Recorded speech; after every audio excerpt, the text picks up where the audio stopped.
उत्सव की कर रहे हैं तैयारी, तो आइए हमारे पास है व्यवस्था की पूरी जिम्मेदारी। अंग क्षेत्र का सुप्रसिद्ध क्षेत्र का सबसे आधुनिक open marriage garden, food plaza के सोना मैरिज गार्डन। हमारे यहाँ शादी विवाह, जन्मदिन party, ring ceremony, kitty party, birthday party, bachelor party सहित किसी भी तरह की पार्टी और ऑफिस मीटिंग के लिए जरूर पधारें। हमारे यहाँ लग्जीरियस कमरे, banquet hall, DJ floor, moving light सहित कई अत्याधुनिक व्यवस्थाएं उपलब्ध हैं। मनपसंद झांकी के साथ करवाएं दूल्हे दुल्हन की एंट्री। हमारा पता है 33 माइल, नवगछिया, भागलपुर। 9661904817 9934433194। नगर आयुक्त के खिलाफ मेयर व पार्षदों ने खोला मोर्चा। एक तरफ नगर आयुक्त के दिख रहे तीखे तेवर, वहीं दूसरी ओर मेयर ने आक्रोश किया जाहिर। भागलपुर शहर के नगर आयुक्त योगेश सागर और भागलपुर की मेयर डॉक्टर वसुंधरा लाल में जंग छिड़ गई। दोनों में अंदरूनी महासंग्राम शुरू हो गया। इस जंग में पूर्ण रूपेण भागलपुर की जनता को कई परेशानियों का सामना करना पड़ सकता है। एक तरफ नगर आयुक्त योगेश सागर अपने नियमों पर अड़े हैं, तो दूसरी ओर भागलपुर की मेयर नगर आयुक्त से काफी खफा दिख रही हैं। इसको लेकर भागलपुर की मेयर डॉक्टर वसुंधरा लाल ने आज एक प्रेस कॉन्फ्रेंस का आयोजन किया, जिसमें उनकी नाराजगी साफ तौर पर देखी जा रही थी। अपनी प्रेस वार्ता में कई बातों का उन्होंने खुलासा किया। उनका कहना था कि नगर आयुक्त किसी भी फैसले को खुद लेते हैं, मेयर, उपमेयर या पार्षद को बताने की थोड़ी भी जरूरत नहीं समझते, जिसके चलते निगम में सिर्फ और सिर्फ घोटाले ही घोटाले हो रहे हैं। न टेंडर लाने की बात मेरे से नगर आयुक्त ने की और न ही टेंडर समाप्त होने की बात कही। मेयर ने नगर आयुक्त पर तीखा प्रहार करते हुए कहा कि सॉलिड वेस्ट मैनेजमेंट के तहत पूरे शहर में बारकोड के तहत मोबाइल से कूड़ा उठाने को लेकर एक योजना बनाई गई, जिसका टेंडर नगर आयुक्त ने बिना हम लोगों की जानकारी दिए खुद से कर लिया। यहाँ तक कि कंपनी भी उन्होंने तय कर ली। जब हम लोगों को इससे शहरवासियों को होने वाले बड़े नुकसान के बारे में पता चला, तो नगर आयुक्त ने उस टेंडर को खारिज कर दिया। मुख्य रूप से हम लोगों का यही कहना है कि नगर आयुक्त अगर शहरों की योजनाओं पर काम करते हैं तो हम लोगों को क्यों नहीं बताया जाता। वहीं वार्ड पार्षद प्रीति शेखर ने भी कहा कि भागलपुर शहर में स्मार्ट सिटी के तहत काम हो रहे हैं, जिसमें किसी भी तरह की जानकारी ना तो मेरे को दी जाती है और ना ही किसी पार्षद को। अगर जनप्रतिनिधि नहीं देख पाएंगे तो फिर लोगों को जवाब कहां से दूंगी। इस प्रेस वार्ता के दौरान मेयर डॉक्टर वसुंधरा लाल के अलावा डॉक्टर प्रीति शेखर, संजय सिन्हा, नंदकेश नंदी, रंजीत कुमार, पंकज दास, अरसदी बेगम और कई वार्ड के पार्षद उपस्थित रहे। 15 वर्षीय युवक की मौत को लेकर दरियापुर नाथनगर मुख्य मार्ग जाम, आवागमन बाधित। भागलपुर जिले के सजौर थाना क्षेत्र के दरियापुर में मंगलवार को करीब 1 घंटे तक रोड जाम कर हंगामा किया। दरअसल मामला मौत का बताया जा रहा है। दरियापुर निवासी विकास दास के 15 वर्षीय पुत्र पीयूष कुमार उर्फ ऋषि का मौत जुगाड़ ठेले गाड़ी चलाने के क्रम में हुई। वहीं जुगाड़ चालक के साथ राजेंद्र कुमार भी था। वहीं राजेंद्र कुमार ने बताया कि सजौर थाना क्षेत्र के हरनाथपुर निवासी सुनील मंडल ने मंगलवार की 8 बजे सुबह टेंट हाउस में काम करने की बात कह के गया, जबकि मृतक पीयूष उर्फ ऋषि को जुगाड़ गाड़ी चलानी नहीं आती थी, लेकिन फिर भी उसको चलाने दे दी।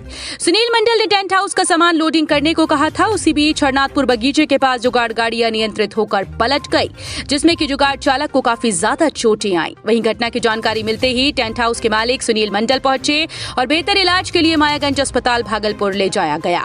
उसी बीच कचहरी चौक पहुंचते ही जुगाड़ चालक पीयूष की मौत हो गई। वहीं मौत की सूचना मिलते ही सुनील मंडल मृतक युवक को छोड़कर भाग निकला, जिसमें कि मृतक के साथ उसका दोस्त और ऑटो चालक ने मृतक के घर दरियापुर गांव पहुंचा दिया। इसी क्रम में मृतक के परिजनों को अपने बेटे की मौत की जानकारी मिलते ही परिजन आक्रोश में आ गए और दरियापुर चौक को जाम कर प्रदर्शन करने लगे। वहीं जाम की जानकारी मिलते ही सजौर पुलिस मौके पर पहुंची और परिजनों को समझा बुझाकर जाम को हटाया, जिसमें कि मृतक के पिता विकास दास ने बताया कि मेरा बेटा 9वीं में पढ़ाई करता था, साथ आने जाने में उससे काम कराने को लेकर चला गया। वहीं मृतक के पिता का आरोप है कि सुनील मंडल ने मेरे बेटे पीयूष को मौत कर मेरे घर पर छोड़ दिया। भारतीय रेल कराएगी शिरडी और ज्योतिर्लिंग यात्रा। भारतीय रेल भारत गौरव ट्रेन से पहली बार एक भारत श्रेष्ठ भारत और देखो अपना देश की तर्ज पर कराएगी अधिकारी कम खर्च पर कई तीर्थ स्थलों का दर्शन। भारतीय रेलवे की शाखा Indian railway catering and tourism corporation limited से पहली बार देखो अपना देश के तहत भारत गौरव ट्रेन की शुरुआत करने जा रही है। भारत गौरव ट्रेन योजना के तहत भारतीय रेलवे रेल पर्यटन को बढ़ावा देने के लिए लगभग 33% रियायत भी कर रही है। गौरतलब हो कि ये पर्यटन ट्रेन 20 मई को कोलकाता से खुलेगी, जो वर्धमान, बोलपुर, शांति निकेतन, रामपुर हाट, पाकुड़, साहिबगंज, कहलगांव, भागलपुर, जमालपुर होते हुए कई राज्यों के तीर्थ स्थल का दर्शन कराएगी, जिसमें उज्जैन के श्री महाकालेश्वर ज्योतिर्लिंग एवं Shri Omkareshwar Jyotirlinga, Vishwamitra Statue of Unity, Dwarka से नागेश्वर ज्योतिर्लिंग एवं द्वारकाधीश मंदिर, सोमनाथ ज्योतिर्लिंग, शिरडी साईं दर्शन एवं नासिक के त्र्यंबकम ज्योतिर्लिंग एवं शनि शिंगनापुर मंदिर का दर्शन कराएगी। 31 मई को ये ट्रेन वापस लौटेगी। भारतीय रेलवे द्वारा एक भारत श्रेष्ठ भारत और देखो अपना देश की संकल्पना को प्रोत्साहित करने के लिए भारत द्वारा पर्यटन ट्रेन का संचालन प्रारंभ किया गया है। भारत गौरव के तहत शिरडी और इस ज्योतिर्लिंग यात्रा में रेलवे की तरफ से बजट भी काफी कम रखा गया, जिसमें स्लीपर क्लास के यात्रियों के लिए 20,060 रुपए प्रति व्यक्ति है। वहीं 3AC क्लास के यात्री को 30,800 रुपए प्रति व्यक्ति देने होंगे और 2AC क्लास के यात्रियों को 41,600 रुपए प्रति व्यक्ति शुल्क देना होगा, जिसमें भोजन के साथ घूमने के लिए श्रेणी के हिसाब से वातानुकूलित और गैर वातानुकूलित बस की भी व्यवस्था रहेगी और कोच में सुरक्षा गार्ड, सफाई कर्मी और टूर एस्कॉर्ट भी उपलब्ध रहेंगे। ये जानकारी प्रेस कॉन्फ्रेंस के दौरान पर्यटन विभाग के उप महाप्रबंधक राजेंद्र बोरवन ने दी। RN family restaurant, RN palace, Makandpur चौक, NH 31, नवगछिया। RN रेस्टोरेंट मिले एक से बढ़कर एक लजीज जायकेदार व्यंजन का स्वाद। करें ब्रेकफास्ट, लंच या डिनर, हम देंगे स्वाद में एक से बढ़कर एक फ्लेवर। काफी सस्ते व किफायती कीमत पर वेज और नॉन वेज के स्वाद का ले आनंद। नवगछिया का बेहद आधुनिक व खूबसूरत restaurant RN family restaurant, Makandpur चौक, NH 31, Naugachia, Bhagalpur. Home delivery की सुविधा है उपलब्ध। संपर्क सूत्र 6207280335। अपनी समस्या को लेकर प्रखंड कार्यालय पहुंचे आदिवासी पहाड़िया समुदाय के लोग। भागलपुर जिले के पीरपैंती प्रखंड अंतर्गत परसबन्ना पंचायत के बड़गामा पहाड़ और कोलासी वार्ड नंबर 6 की समस्या को लेकर पहाड़िया समुदाय के सैकड़ों भूमिहीन प्रखंड कार्यालय परिसर BDO साहब से मिलकर अपनी अपनी समस्या से अवगत कराने पहुंचे। मौके पर परसबन्ना पंचायत समिति सदस्य प्रतिनिधि मोहम्मद अनवर हुसैन ने बताया कि पानी की घोर समस्या है। कई बार इस समस्या को लेकर पंचायत समिति की बैठक में आवेदन दिया गया। उन्होंने बताया कि हमारी पंचायत में लगभग 100 परिवार बिल्कुल ही भूमिहीन है। इन लोगों के पास बास गीत पर्चा नहीं है। वहीं इन लोगों का कहना है कि रानी दियारा के लोगों को बड़गामा पहाड़ पर बसाने की जो बात चल रही है, इस बात को लेकर मोहम्मद अनवर हुसैन ने कहा कि सबसे पहले इस पहाड़ पर पहाड़िया आदिवासी जो पिछले 4 पीढ़ियों से भी पहले से रह रहे हैं, उनको बासगीत पर्चा देकर बसाया जाए, क्योंकि उनके पास 1 डिसमिल भी जमीन नहीं है।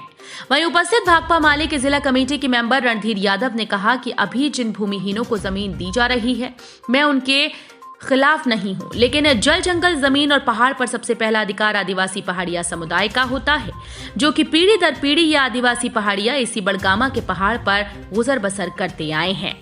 उस जमीन पर उनको 1 भी डिसमिल जमीन नहीं है उनके नाम से। ये उनका हक है, उन्हें हक मिलना चाहिए, क्योंकि थोड़ी सी ही जमीन इस पहाड़ पर है। अगर वो भी दूसरों को दे दी गई तो इनकी आजीविका और रहन सहन का साधन छिन जाएगा। ये लोग बेघर हो जाएंगे।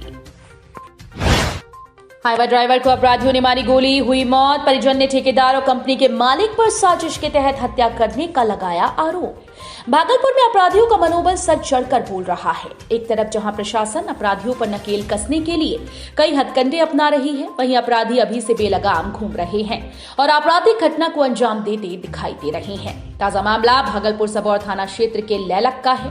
भागलपुर जिले के सबौर थाना क्षेत्र के लैलक के पास 4 लेन सड़क का काम कई महीनों से चल रहा है।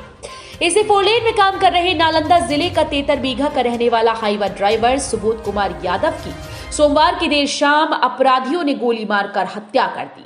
घटना तकरीबन रात 11 बजे की है, जब ट्रक ड्राइवर मिट्टी गिराने का काम कर रहा था। इसी बीच अपराधियों ने ड्राइवर की गोली मारकर हत्या की। वहीं वहां रह रहे काट ने बताया कि ड्राइवर सुबोध काफी अच्छा इंसान था। उसे किसी से किसी प्रकार की कोई दुश्मनी नहीं थी। वो मिट्टी गिरा रहा था कि तभी 2 फायरिंग की आवाज हुई। हम लोग जब वहां पहुंचे तब तक वहां गोली लगने से घायल होकर वो जमीन पर गिरा हुआ था। वहीं उस गार्ड ने बताया कि हो सकता है कि लैला के आसपास के रहने वाले अपराधी ने इस घटना को अंजाम दिया हो। हालांकि घटना के कारणों का भी कुछ पता नहीं चल पाया है। वहीं घटना की सूचना के बाद पुलिस मौके पर पहुंचकर शव को अपने कब्जे में ले चुकी है। वहीं अपराधियों की धरपकड़ के लिए पुलिस छापेमारी कर रही है। घटनास्थल पर परिजन पहुंच गए हैं और परिजनों का आरोप है कि ठेकेदार और कंपनी के मालिक पर साजिश के तहत हत्या करवाने का आरोप लगा रहे हैं। परिजनों ने कहा कि अज्ञात लोगों पर केस करेंगे, हमें इंसाफ चाहिए। वहीं पुलिस कई बिंदुओं पर चर्चा कर रही है। आरोपी की विसंगतियों को दूर करने के लिए पूर्व सैनिकों ने जिलाधिकारी को सौंपा ज्ञापन। भागलपुर में पूर्व सैनिकों के द्वारा आरोपी की विसंगतियों का उचित समाधान और अन्य लंबित मांगों को लेकर समाहरणालय परिसर स्थित जिलाधिकारी कार्यालय में ज्ञापन सौंपा गया। दरअसल विसंगतियों के समाधान हेतु पूर्व सैनिक के राष्ट्रीय अध्यक्ष के निर्देशानुसार जंतर मंतर पर धरना दिया जा रहा है, जिसके समर्थन में देश के सभी पूर्व सैनिकों के साथ साथ अखिल भारतीय पूर्व सैनिक संगठन भागलपुर भी है। पूर्व सैनिक अपनी पेंशन का हिस्सा कमीशन अधिकारी वर्ग के द्वारा लिए जाने से देश के करीब 37 लाख पूर्व सैनिक और फैमिली पेंशनर्स से नाराज हैं। जिलाधिकारी के माध्यम से अपनी मांगों को राष्ट्रपति, प्रधानमंत्री और रक्षा मंत्री तक पहुंचाने के लिए पूर्व सैनिकों के द्वारा ज्ञापन सौंपा गया। नामांकन को लेकर अभिभावकों ने जमकर किया हंगामा। मामला सरयू देवी मोहनलाल बालिका मध्य विद्यालय मिर्जान का है। भागलपुर के सरयू देवी मोहनलाल बालिका मध्य विद्यालय मिर्जान में 6ठी कक्षा में नामांकन को लेकर बच्चों और अभिभावकों ने हंगामा किया। वार्ड नंबर 40 के विद्यार्थियों और उनके परिजनों ने विद्यालय प्रशासन पर आरोप लगाते हुए कहा कि विद्यालय प्रशासन को लेकर हम लोगों के बच्चों का यहां पर नामांकन नहीं लिया जा रहा, जबकि क्षेत्र में बालिका विद्यालय एक ही है जहां अच्छी पढ़ाई होती है। वहीं अभिभावक ने कहा कि मेरी 2 लड़कियां पहले भी यहां पढ़ाई कर चुकी हैं, जिसका रिजल्ट अच्छा है, और मैं जब अपने तीसरे बच्ची का नामांकन के लिए आया तो विद्यालय के सहायक प्रधानाचार्य ने एडमिशन लेने से मना कर दिया और साफ शब्दों में कहा कि दूसरे वार्ड का बच्चों का भी मैं अभी नामांकन यहां नहीं ले सकती हूं। वहीं विद्यालय प्रशासन का कहना है कि हम लोग बच्चों का एडमिशन पोषक क्षेत्र के आधार पर लेंगे और जब सीट खाली बच जाएगी तब हम उधर के बच्चों का नामांकन ले सकते हैं, जिसको लेकर विद्यालय प्रशासन एवं बच्चे और अभिभावक आपस में घंटों उलझते दिखे।